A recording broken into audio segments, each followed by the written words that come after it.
Salut tout le monde, merci de nous rejoindre sur le terrain d'Allons-Liège. C'est l'heure de lancer la séance pour nos joueurs sang et marine. Et vous en avez l'habitude, dans cette émission, on débute évidemment avec le récap du mois. Au stade de recours, c'est l'heure du choc. Un candidat au titre nommé Zulte Waregem confirme son statut en ouvrant la marque en début de seconde mi-temps. Okopou trouve Gavriel plus rapide que la défense liégeoise, 0-1. Devant leur public, les sang et marines retrouvent leurs ardeurs offensives. Bruckmann sert Cassio, tout est parfait sauf cette frappe. Sans mordre les doigts, oui, mais après la douleur vient le bonheur. Merlène ouvre la voie, Ngawa s'y faufile et le ballon file dans le but, 1-1 à la 69e. Liège tient le partage face à ce qui se fait de mieux dans la série. Dès la 12e, le Brésil ardent entre en action sur la pelouse de Lommel. Bruckmann s'infiltre entre les touristes de la plage de Copacabana. Il glisse le ballon à Lioka Limaldinho, 0-1, Samba.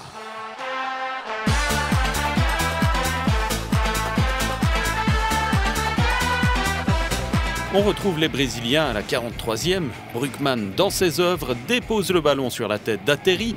0-2, le score n'évoluera plus. 4e succès à l'extérieur cette saison. À domicile, les fans liégeois sont en attente d'une deuxième victoire. Elle se dessine dans le derby dès la 27e. Pierrot, l'ancien métallo, est au bon endroit pour secouer les filets. En seconde période, Serein relance le match en 6 passes bien calibrées. Faye est étonnamment libre dans le petit rectangle. Un partout après 56 minutes de jeu.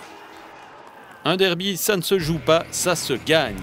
Les Liégeois l'ont compris et valident leur victoire 4 minutes plus tard. Atteri isole Merlène qui dégaine.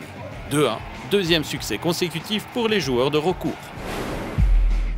Ce que tout le stade redoutait se produit sur coup de pied arrêté à la 82e.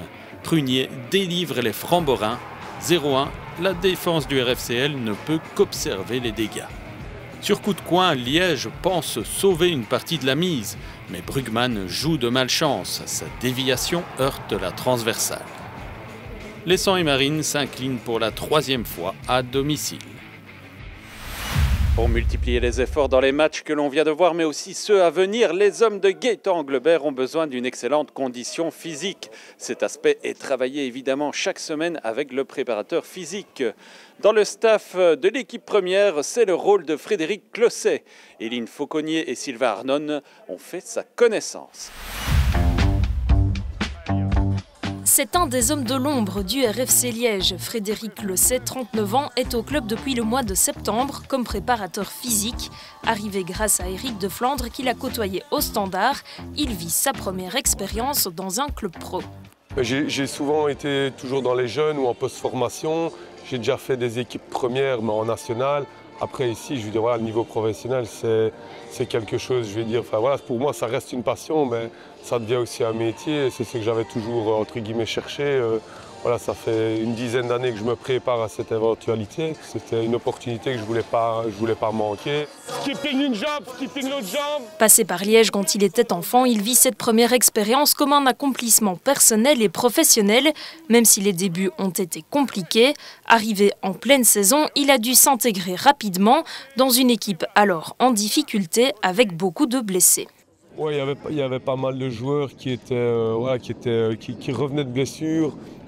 Donc il a fallu travailler énormément avec ces joueurs-là pour essayer de, entre guillemets, de ramener une certaine concurrence dans l'effectif et surtout avoir suffisamment de joueurs aussi avec le coach au niveau de ses choix.